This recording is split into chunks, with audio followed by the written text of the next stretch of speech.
जिस दुनिया में है सुख,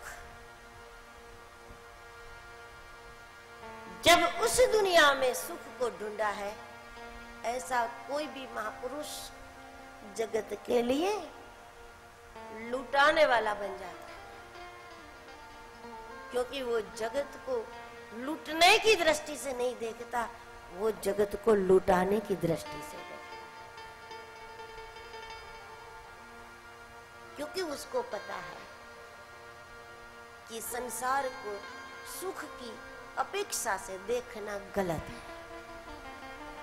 संसार को सुख की अपेक्षा से देखोगे तो जीवन अटपटा हो जाएगा, स्वभाव बिगड़ेगा। लेकिन जिन संतों ने जगत को सुख की अपेक्षा से नहीं देखा, सुख की दिशा भजन है।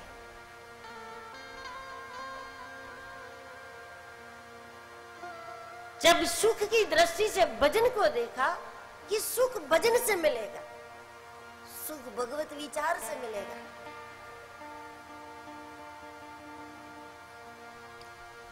भजन को जब सुख की दृष्टि से देखा, ऐसा कोई भी महापुरुष जगत के लिए परमार्थी बन जाता है, जगत के लिए लुटाने वाला बन जाता है। ऐसा कोई दिन नहीं होता कि साधु ने जगत के लिए कुछ लुटाया ना हो, ऐसा कोई दिन।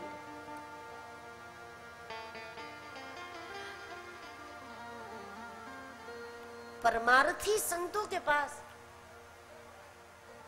घंटों तक नहीं, महीनों तक नहीं,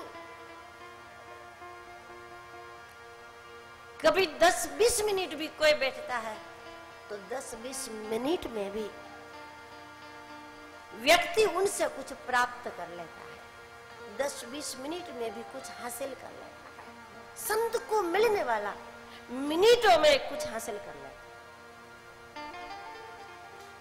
वस्तु के रूप में या विचार के रूप में, चाहे जिस रूप में हो, लेकिन संत को मिलने वाला मिनटों में कुछ प्राप्ति का एहसास करता है कि मुझे कुछ मिल गया, मुझे कुछ प्राप्त हुआ, क्योंकि वो लुटाने वाला है, यही लुटाने वाला। दुनिया को अपेक्षा की दृष्टि से वो देखता नहीं है। बात तो बहुत छोटी सी है, लेकिन जब तक ये सुधरेगा नहीं, ये दृष्टिकोण नहीं सुधरेगा, देखिए आप करोड़ों अरबों प्राप्त करके भी जीवन में सुख का अनुभव नहीं कर सकते, जब तक ये सुलटेगा नहीं, जब तक ये सुधरेगा नहीं, ये दृष्टिकोण बदलेगा नहीं।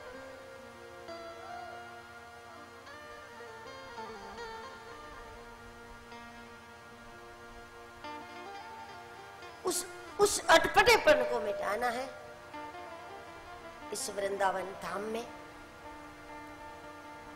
जैसे जैसे अटपटापन मिटेगा, वैसे वैसे जीवन कृष्ण बनेगा, जीवन कृष्ण बनेगा, जीवन मधुर बनेगा, जीवन रसप्रद बनेगा। कोई घटना ऐसी नहीं होगी कि आपके आनंद को कम कर सके, कोई संघर्ष ऐसा नहीं होगा, कोई परिस्थिति ऐसी नहीं होगी, कोई बात ऐसी नहीं होगी, कोई माहौल ऐसा नहीं होगा कि जो आपके आनंद को कम कर सके, आपकी शांति से आपको दूर कर सके, आपकी प्रसन्नता को कम कर सके। ऐसी कोई बात, ऐसी कोई घटना, ऐसी कोई व्यक्ति, ऐसा कुछ भी नहीं हो सकता। उस जीवन को कृष्ण कहते हैं।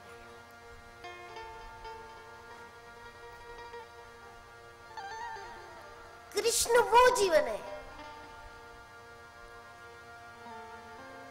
कि कितना भी संघर्ष हो जाए, लेकिन जीवन का आनंद कम नहीं हुआ कृष्ण का।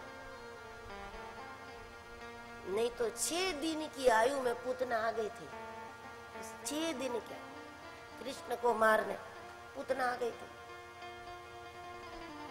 क्या क्या नहीं हुआ, लेकिन बावजूद उसके आनंद कम नहीं हुआ।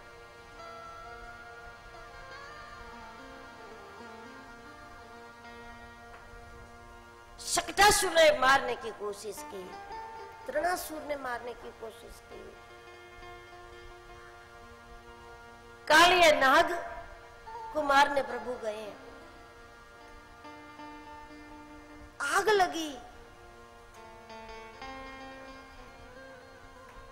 इंद्र का कोप हुआ व्रज के ऊपर, भयानक बारिश, क्या नहीं हुआ, लेकिन जीवन का आनंद कम नहीं हुआ। उसको कृष्ण जीवन कहते हैं, उसको कृष्ण कहते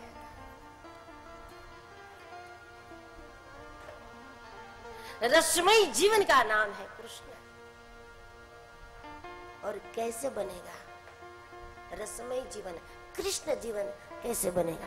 कृष्ण जीवन बनाने का उपाय है कि जो व्यक्ति राधा रानी की, अपनी आत्म शक्ति की आज्ञा में रहेगा, उसका जीवन मधुर बन जाएगा।